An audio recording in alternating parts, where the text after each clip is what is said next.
Well, hello everyone and welcome to this session of Ledger Logic. I'm Mary Lou and I'm with Steeple Accounting, and we're going to cover the topic of fund accounting today. So this is to help you understand your financial statements a little bit better, and we're going to talk about two different statements here in our intro section. We're going to talk about the balance sheet as well as the treasurer's report. Now this is also known in some circles as the profit and loss or the income statement. And so basically what happens here is I'm going to show you how these all fit together. The balance sheet is a really important tool to help you understand how to keep track of your finances.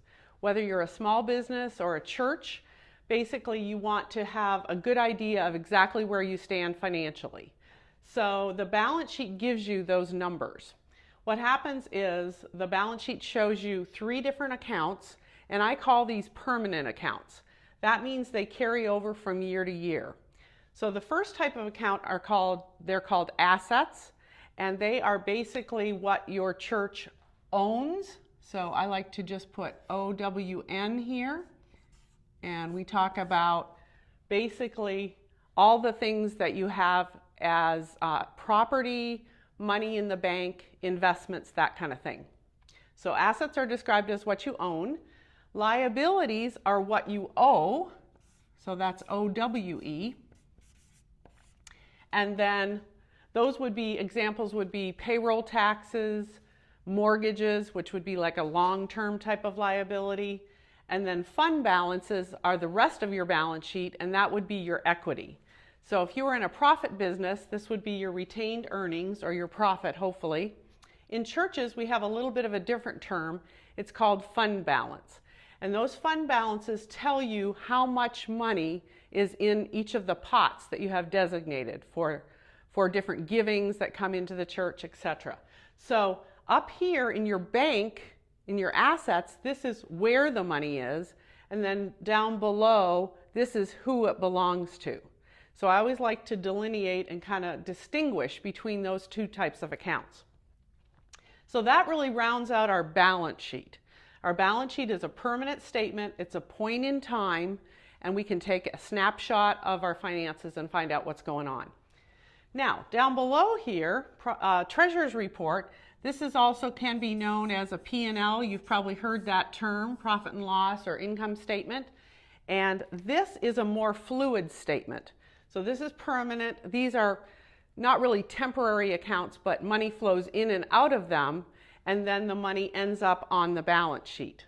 So basically here we have our income coming in, and those are designated as number 4s if you're using Church Windows accounting, and then number 5, expense accounts, which come out of the different fund balances. So these fund balances here on our balance sheet interact with the treasurer's report by bringing money in through the 4s, income, and taking money out through the expenses, number 5s.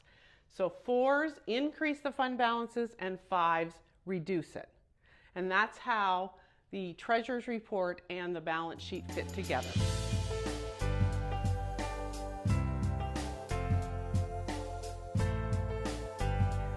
Okay, in our discussion about the balance sheet and the treasurer's report, I wanted to give a little illustration of how the treasurer's report works.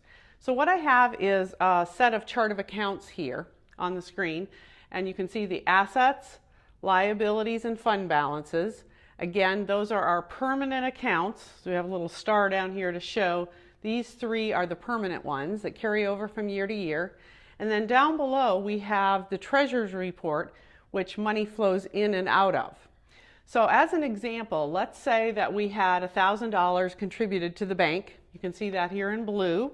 And then the $1,000 coming into the income account down here into the number 4. So this balances out. Then we have, let's say, an expenditure of $100 here in office supplies. So we have money leaving the bank, and then here you can see the debit or the expense being hit for that $100. The net difference here, you can see the income and the outgo, is $900. So basically what happens is that gets posted right here to your general fund balance. So I'm going to go ahead and put $900 there. And then we've got a balance in our fund of $10,900. So it started with the $10,000 as the bank did, and then now the bank has $10,900 and the general fund has $10,900. So hopefully that kind of explains how the money goes in and out of the treasurer's report and the balance sheet.